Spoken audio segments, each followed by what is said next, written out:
Hola, soy Plutarco Asa. Bienvenidos a The History Channel.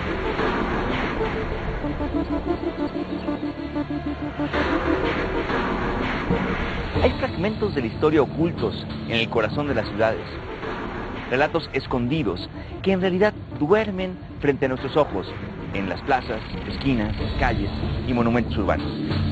La ciudad nos está llamando, porque siempre hay una historia escondida en la jungla de cemento.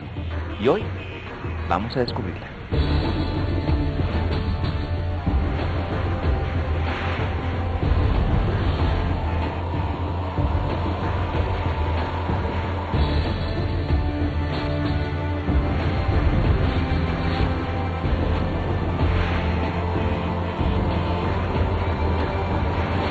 Conde Suchil se recuerda como un personaje de leyenda. El duque Saravia estaba preparado para morir. Villa llegó a declarar que él prefería pagarle a un maestro que a un general. La unión hizo la fuerza y fue lo que ayudó para que no desmantelaran el puente colgante.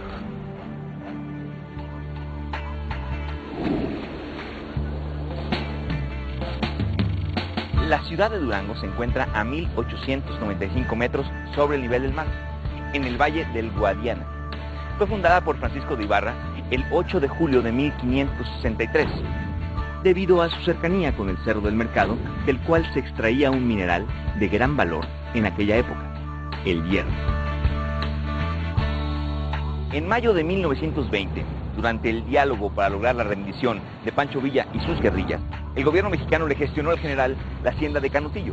Lo que pocos saben es que en Canutillo, Pancho Villa reunió a todos sus hijos dispersos por el país para que se conocieran entre sí y darles una buena educación.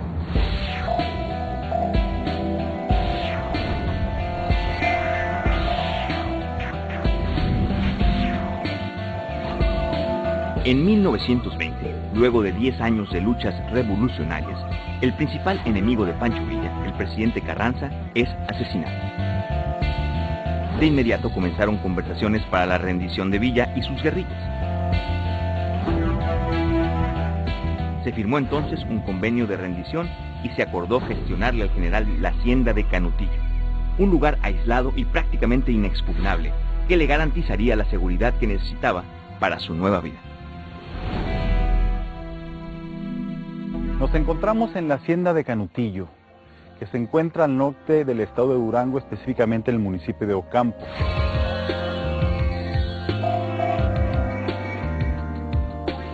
Es un lugar muy próspero, es un lugar fértil, bañado por el río Florido que viene a espaldas del templo y por el arroyo o río de Canutillo que baja desde la Sierra del Oso. Es una construcción que tuvo mucha preponderancia durante el reinado de la Nueva España, principalmente por ser abastecedor de todos esos centros mineros muy importantes que hubo tanto en el sur del estado de Chihuahua como en el norte del estado de Durango. En este lugar vivió el general Francisco Villa los últimos 3 años de su vida.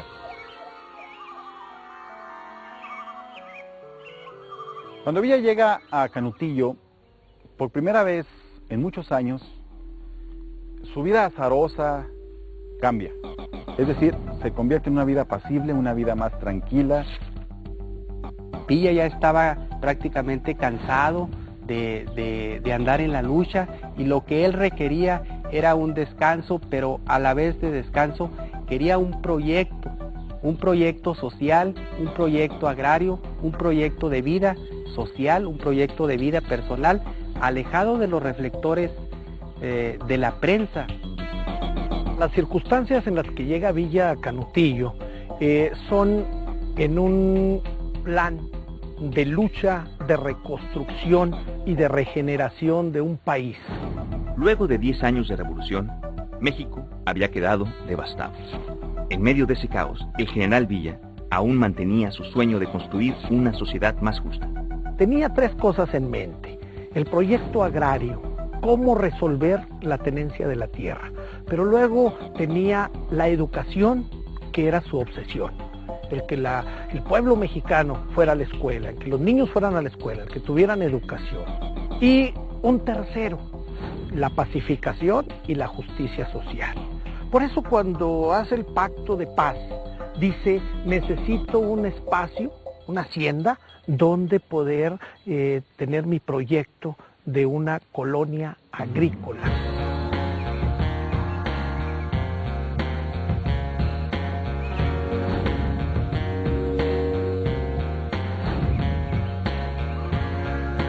Hay gente que cree que la hacienda de Canutillo se la da o se la regala el gobierno federal a Villa. Por eso surge la polémica de que Villa, el que luchaba contra los hacendados, el que luchaba contra los terratenientes, los dueños de las tierras, al final de su vida se convierte en un hacendado más porque acepta que el gobierno le dé la hacienda a cambio de que se rinda. Eso es una falsedad, ya que con documentos se comprueba que Villa compra esta hacienda, se lleva a cabo la escritura ante notario, con testigos, con todo el protocolo jurídico que se hace en este tipo de compraventas, así lo hace Villa. Él llega, la repara, la reconstruye, instala casas para la tropa o para los peones, que son las que están aquí a mi mano derecha. Son dos corredores de pequeñas casas comunicadas una con otra. Compra maquinaria agrícola en Estados Unidos, mete talleres de forja, telégrafo, en fin, convierte en un plazo de 3 años una hacienda que estaba en ruinas en un emporio agrícola militar. La hacienda había sido una bella finca antes de la Revolución. Luego de los años de lucha que sacudieron a México, estaba prácticamente destruida. Cuando Villa y su gente llegaron, el ganado había desaparecido. Las tierras estaban abandonadas y todos los edificios estaban en ruinas. En este lugar donde nos encontramos actualmente es una de las calles del pueblo de Canutillo. En el momento en que el general Villa llega a la hacienda y la encuentra totalmente en ruinas, recupera, reconstruye lo que es el casco de la hacienda, las principales habitaciones, pero se da cuenta que la gente que viene con él es un grupo considerable de familias que anduvieron con él en la lucha y que necesitaban un lugar donde vivir. Al no estar en campaña, al no estar en guerra, no podían permanecer en un campamento. Se terminó la guerra, ahora tenía Villa que recuperar el espacio y estar en paz y recuperar la vida del campo, que era su ilusión. ¿Qué hizo Villa entonces? Mandó construir con ellos mismos toda esta serie de casas en 4 cuadras. 4 cuadras en las que diseñó perfectamente las calles para que cada uno de los trabajadores con su familia tuviera una casa con cocina, con baño y con 2, 3 y 4 habitaciones. Durante muchos años, Francisco Villa dedicó todo su tiempo a la lucha, recorriendo México al frente de su ejército.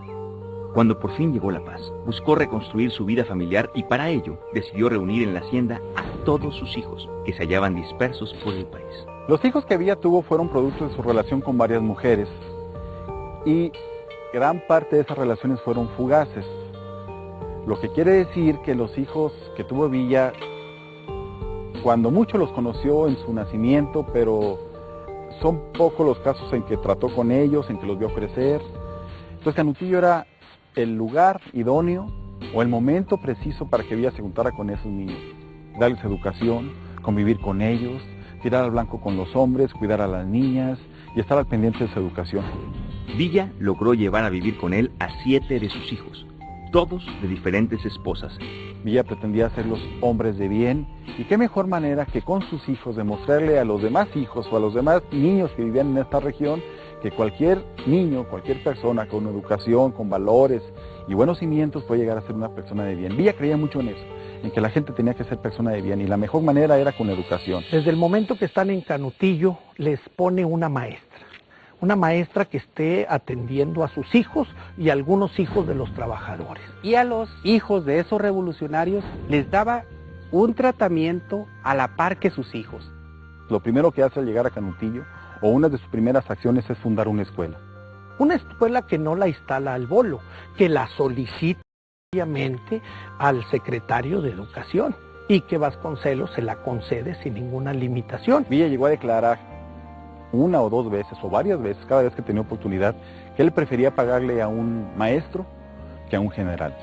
El general quería que sus hijos, luego de terminar la preparatoria, estudiaran en los mejores colegios de Europa, pero no pudo ver realizado su sueño. durante el tercer año de su estancia en el Canutillo, fue emboscado y asesinado en Parral, Chihuahua, cuando se dirigía a una fiesta familiar. Esta hacienda de Canutillo es el prototipo de un Francisco Villa visionario. Es el resumen de todas las inquietudes revolucionarias puestas en un solo hombre. Definitivamente Villa aquí en Canutillo encontró la paz, la tranquilidad y más que eso encontró la satisfacción de poner en práctica sus sueños.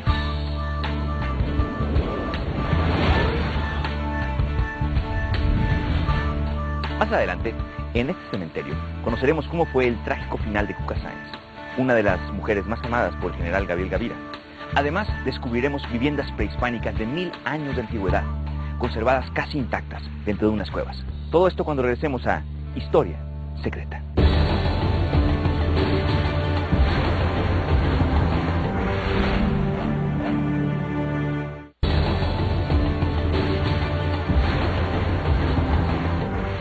Nos encontramos en el Panteón de Oriente, frente a la tumba de Cuca Sáenz, una de las mujeres más amadas por el general Gabriel Gavira. En este sitio, el arte funerario del artista Benigno Montoya nos sirve como reflejo de hechos pasionales y dramáticos.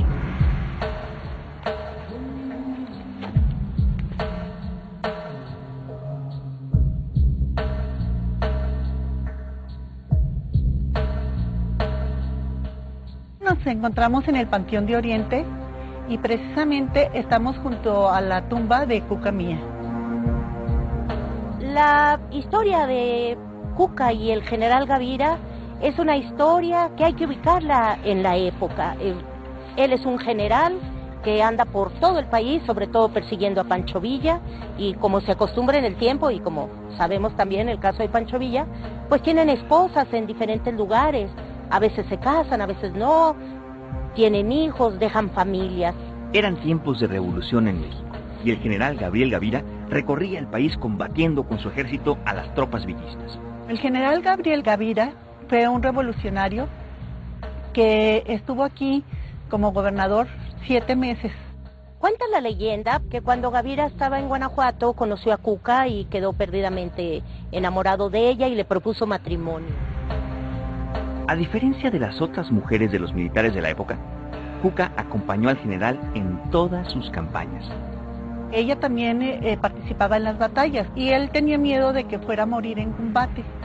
Y en el primer combate se hizo la promesa de que el que muriera primero se iba a dar lo iba a despedir con un gran beso de amor. Se dice que en una de estas andanzas persiguiendo a Villa, Gavira se va y Cuca se queda sola aquí en Durango y está embarazada. A principios del año 1918, la población de Durango se ve amenazada por una epidemia de influenza. Mientras esto sucede, el general Gavira se encuentra batallando contra tropas villistas. Cuca entonces queda sola y se enferma. Él se encontraba en Santa María del Oro combatiendo las tropas villistas cuando Cuca muere debido a la influenza. Tiene que ser enterrada antes de que llegue él, y él llega los 2 días después, hace que su tropa saque el cuerpo de Cuca. Cuando abren el ataúd, cuenta la leyenda que Cuca está boca abajo y que el ataúd está arañado, y estos son los símbolos inequívocos de los enterrados vivos. Perdido de dolor, el general Gavira manda a construir un altar que simbolice su amor por Cuca, un amor que iba más allá de la muerte. Para ello, decide encargarle el trabajo al mejor cantero de Durango. El escultor Benigno Montoya hizo la escultura de este monumento funerario y fue la única tumba que firmó en todo el panteón. El diseño del monumento es totalmente ajeno al estilo Montoya. A lo mejor él quiso dejarnos este mensaje, que aunque no íbamos a identificar su estilo, pues nos deja su giro. Benigno Montoya es un escultor excepcional porque logra acuñar un estilo propio. Él es un cantero que no tuvo preparación académica y sin embargo es un gran constructor de iglesias, altares y tumbas. Benigno es un escultor romántico que se forma en el taller de su padre. Estos son canteros de tradición, son generaciones de canteros, y ahí en el taller del padre él va a aprender la técnica constructiva y el arte de tallar la cantera. Aquí en el caso de Cuca, y como un elemento romántico muy importante, está la figura de una paloma y de los pichones. La paloma yace muerta junto a las raíces del árbol. Este árbol es la familia que había formado Cuca, y los pichones son los hijos que se van a quedar huérfanos. Es un tronco truncado, sin ramas, sin hojas, las raíces de fuera. Arriba del tronco hay un macetón de barro desproporcionado al tronco, que suponemos que lo pusieron después para sembrar ahí la siempreviva. Tenemos romanticismo en los motivos iconográficos, tenemos gran romanticismo en la literatura del epitafio.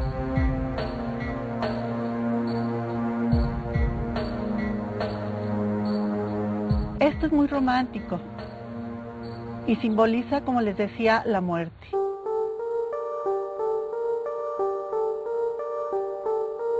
Sabemos que Gavira tuvo muchas esposas, que fue un hombre muy enamorado, pero aquí está la prueba de que su sentimiento amoroso estaba con Cuca, por lo que digo, esta personalidad tan contradictoria del general Gavira, que es terriblemente, se ensaña con los enemigos y sin embargo es muy sensible con Cuca. Hay quienes piensan que efectivamente la influenza fue la que la hizo entrar en un letargo similar a la muerte. Otros sostienen que en realidad desató de la picadura de un alacrán. Intentando descubrir qué pasó con su muerte, se reveló una verdad sobre su vida. Yo quería saber cuál de las dos versiones era la verdadera, porque las dos son creíbles.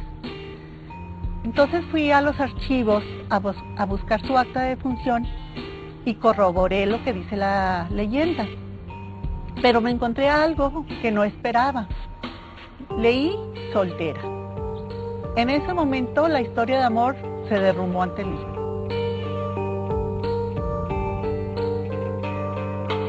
Logré entender la primera estrofa de su epitafio, que dice: fue a un tiempo honrada y hermosa, raro en mujer sin fortuna, cual ninguna cariñosa, discreta como ninguna. Ella no había sido la esposa del gobernador. Más allá de cuál fuese la verdad sobre si existió o no un casamiento entre Cuca y el general, nadie puede dudar del amor que él sintió por aquella mujer. Diga lo que diga la leyenda, la prueba del amor de Gavira está aquí. La muerte los había separado, pero el amor del general por Cuca seguiría intacto y para siempre.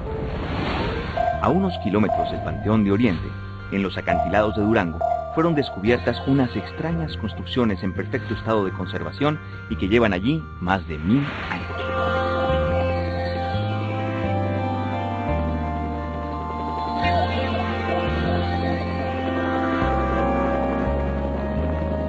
Las Casas de los Acantilados es un sitio arqueológico excepcional que se encuentra en el estado de Durango. El sitio arqueológico se llama la Cueva del Maguey. Son un conjunto de casas que vienen desde el Colorado, en Estados Unidos, hasta lo que es aquí en Durango, en toda esta cadena montañosa, donde podemos encontrar en diferentes lugares espacios más o menos similares a este.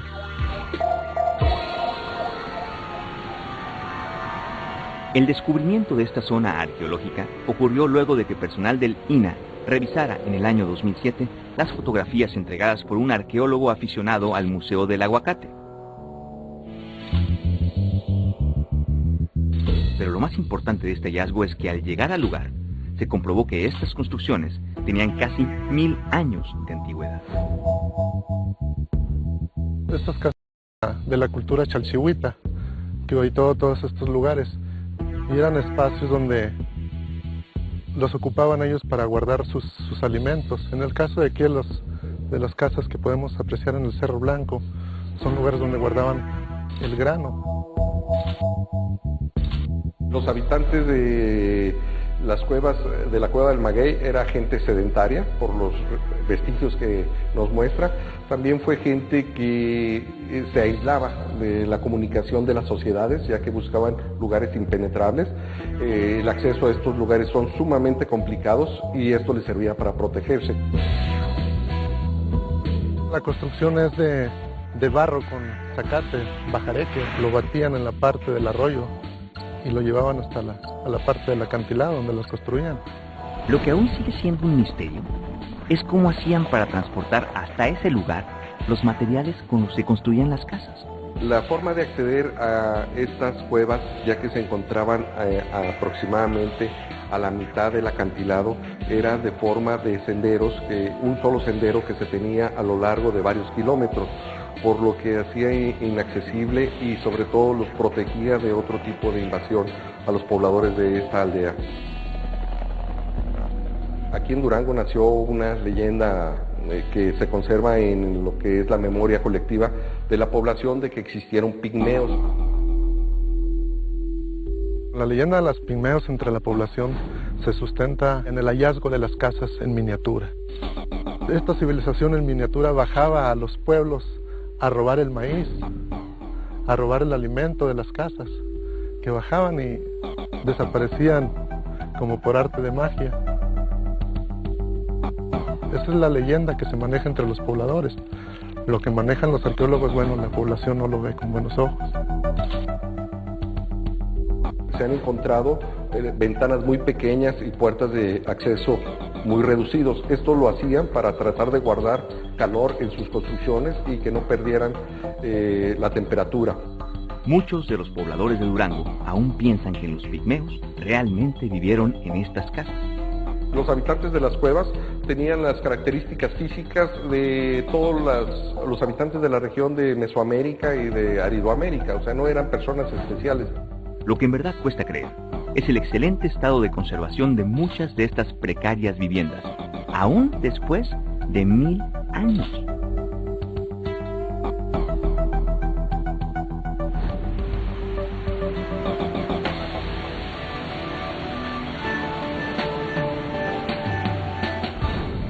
Al regresar, conoceremos la historia de una pintura que apareció misteriosamente en las paredes de un aljibe sellado, dentro del cual ocurrió una tragedia hace más de 100 años. Además, descubriremos la historia de un antiguo puente colgante, único en América Latina. Todo esto cuando regresemos en Historia Secreta.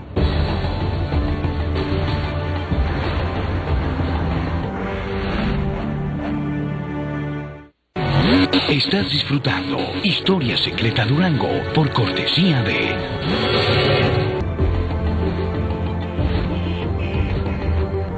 Estamos en el Palacio Escárzaga, edificado en 1898 para servir de mansión al acaudalado comerciante y político Pedro Escárzaga Corral.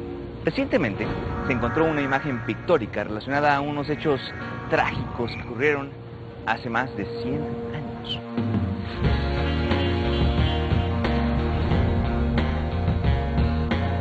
Nos encontramos en la casa que originalmente fue construida para Pedro Escárzaga.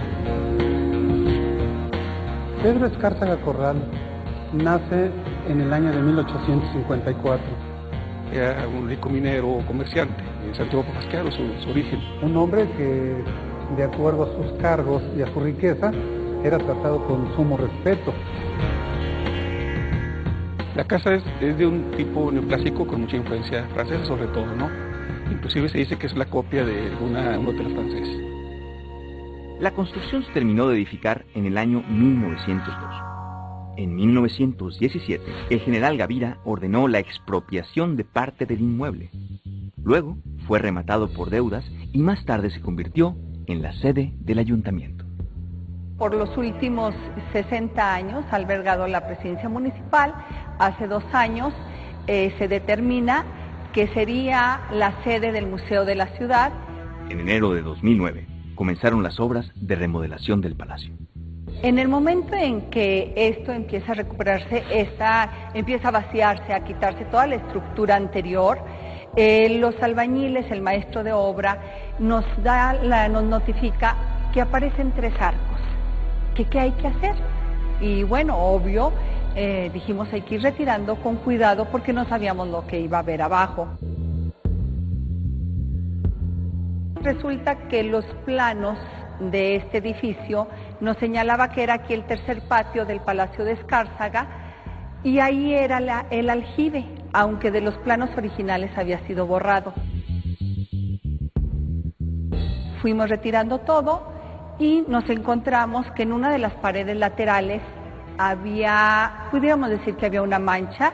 Algunos, los incrédulos, decían que era humedad y bueno, los que tenían a lo mejor un poquito más de percepción nos decían, oye, ahí hay unos rostros, ahí hay algo.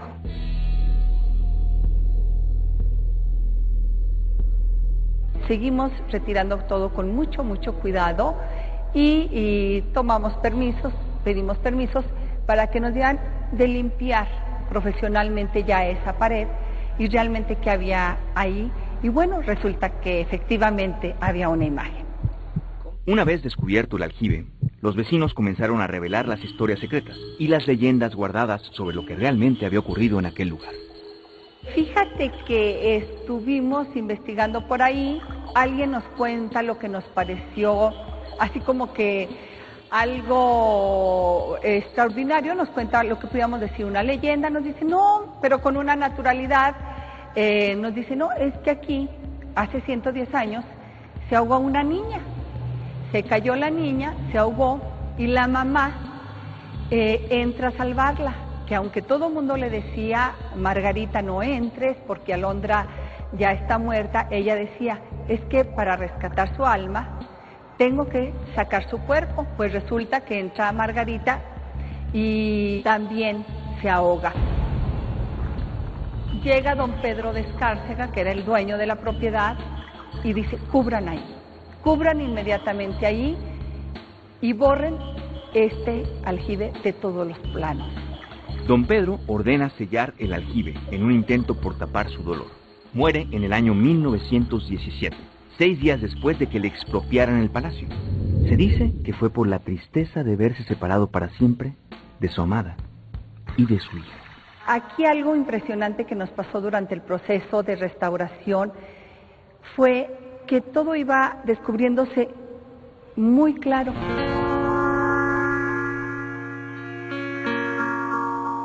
Pero en el momento en que empezábamos a limpiar el rostro de la niña, estaba una mancha oscura.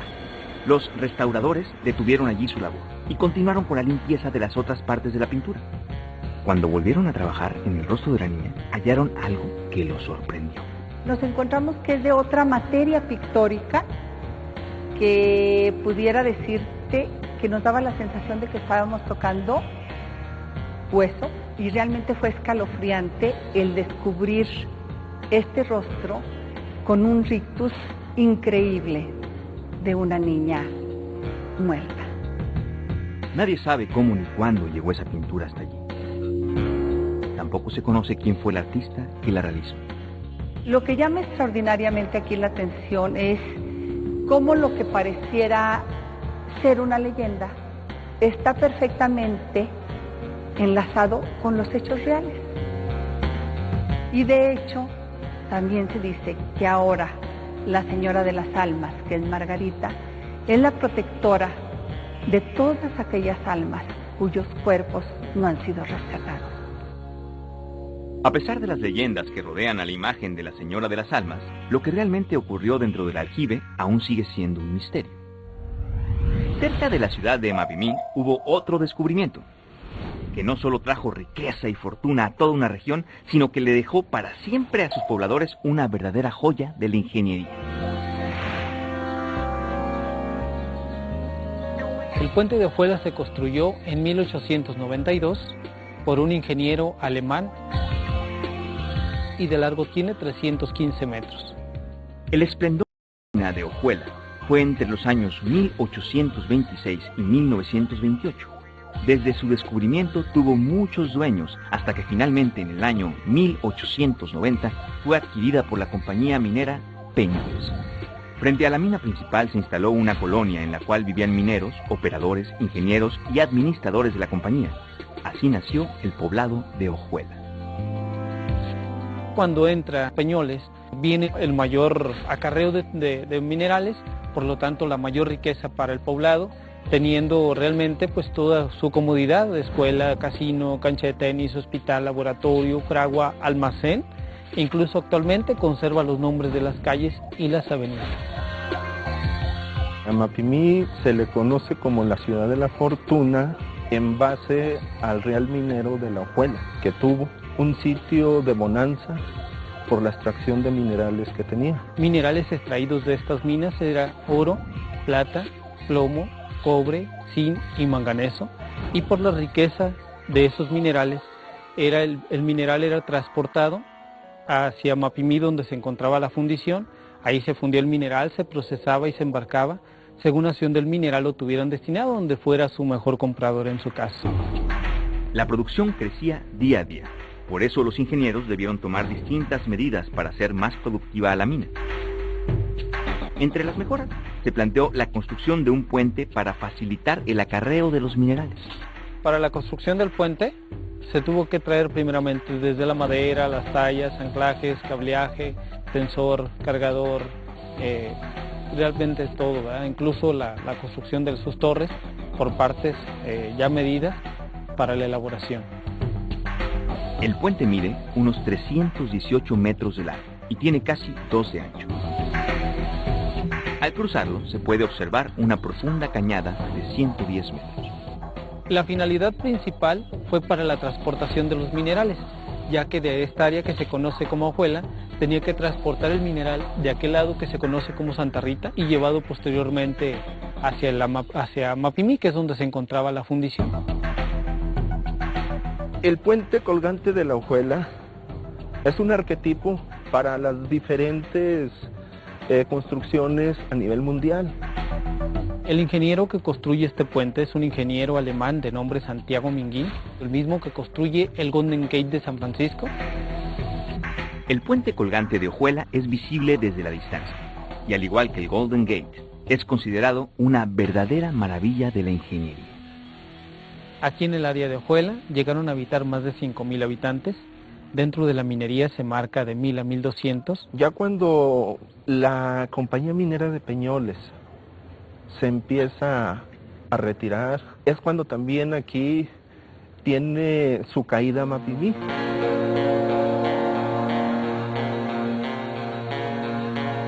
Este lugar empieza a disminuir en el momento que va el avance de sus vetas hacia los niveles de abajo y que empiezan a notar que empieza a haber filtración.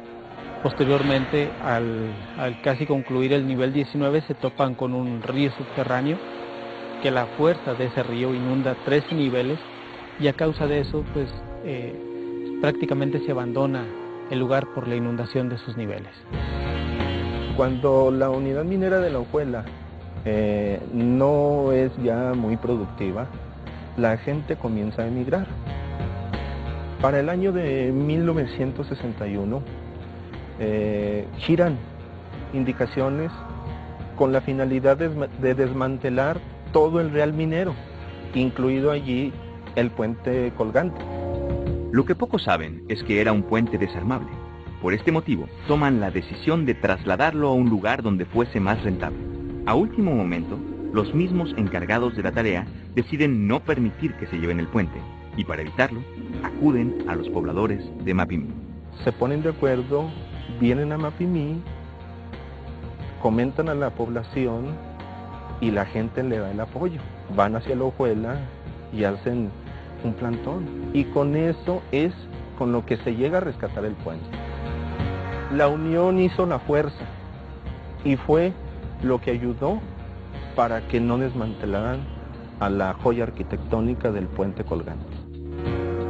En el poblado de Ojuela solo hay ruinas. Algunas paredes y cimientos son los únicos restos que quedan de su época de esplendor. A lo lejos, en la entrada de la mina, aún se puede ver el imponente y magnífico puente colgante. Más adelante conoceremos la verdadera historia del conde del Valle de Xúchitl. Y además recordaremos a Francisco Saravia y su avión, el Conquistador del Cielo. Todo esto cuando regresemos a Historia Secreta.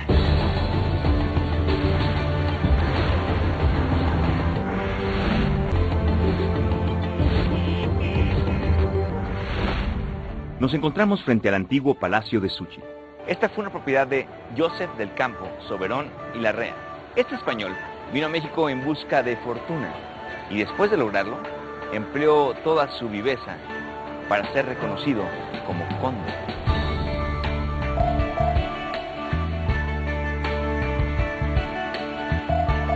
En el Valle de Xúchitl se encuentra la hacienda de San Amador del Mortero. Esta finca perteneció a un hombre que en el siglo XVIII logró conseguir un título de conde de manos del rey Carlos III. Estamos en la hacienda del Mortero, que perteneció a José del Campo, Soberón y Larrea, conde del Valle de Xúchitl. El conde de Xúchitl es un personaje controvertido de la historia local de Durango. Controvertido por el origen de su título nobiliario y la forma como logró hacer fortuna.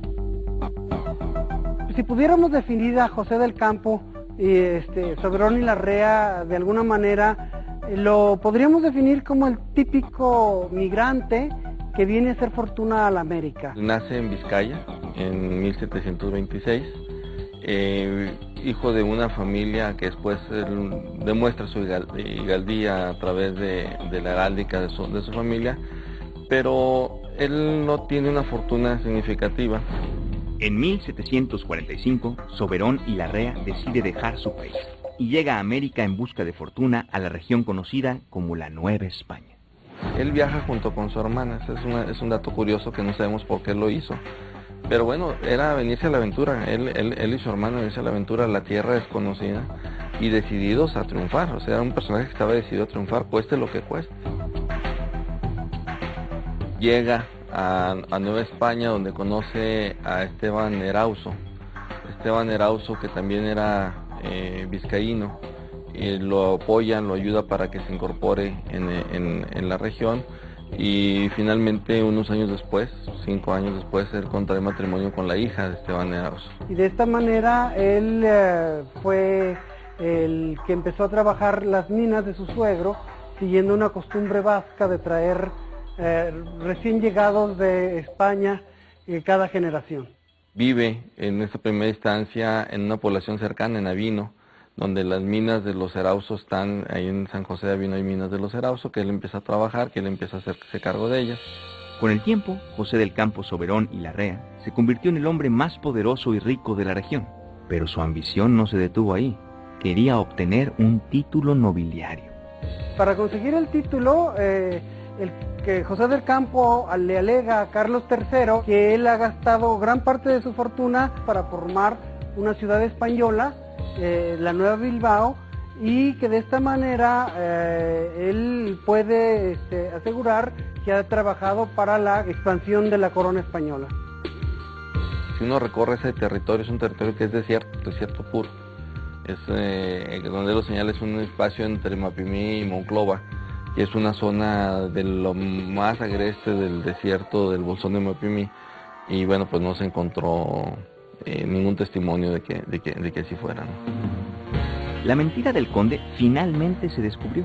Existen varias versiones sobre el momento en que esto ocurrió. La historia que sigue sobre el título del conde de Valle de Xúchitl está relacionada con la llegada del caballero flamenco Teodoro de Croix, comandante de las provincias internas. Él viene acompañado por un fraile llamado Fray Agustín de Morphy, y el conde lo recibe muy amistosamente y le cuenta cómo fundó Nuestra Señora de Begoña, y de alguna manera fanfarronea con Teodoro de Croix sobre la inversión que ha hecho. Teodoro de Croix y Morphy, intrigados por la idea del cuento del conde, ellos se trasladan hacia el lugar donde se les dijo que estaba fundada la Nueva Bilbao, y encuentran que solamente, en vez de ser una gran población española, solamente se encuentran una pequeña casilla y unos corrales. Otras versiones cuentan que Carlos III nunca supo la verdad. Esta mentira con la que surge la posibilidad de obtener el título, no se confirmó la existencia de la Nueva Bilbao y tampoco había una preocupación real del rey por confirmar la existencia de la Nueva Bilbao. No había forma además de confirmarla porque la información pasaba evidentemente por las élites de la Nueva Vizcaya, del poder de la Nueva Vizcaya, que son las que tenían que dar ese testimonio. Soberón y Larrea disfrutó solo 6 años de su título, pues murió en 1782. El conde de Xúchitl forma parte, en el inconsciente colectivo de Durango, se recuerda como un personaje de leyenda. Le da a la ciudad el toque que le faltaba, el elemento que le faltaba para que se pudiera considerar la capital de un rey. La ciudad prometida al rey Carlos III jamás existió, y el Gran Palacio terminó siendo una sucursal del Banco de México. A pesar de esto, el conde de Xúchitl logró su cometido, construir su propia leyenda. En el año 1900, a unos kilómetros de allí, en la ciudad de Lerdo, nació un hombre que dedicó su vida a construir verdaderas rutas en el cielo. Su nombre era Francisco Saravia y fue un genuino pionero de la aviación mexicana.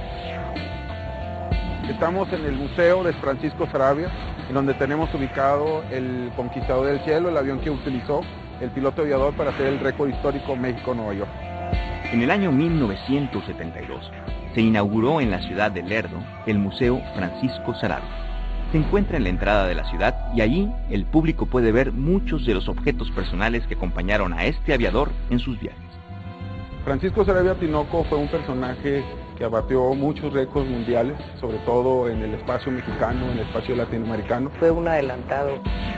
Él comunicó Michoacán, Tabasco, Campeche, Quintana Roo, y abrió 10, 15 rutas comunicando a todo el estado y entre otros estados.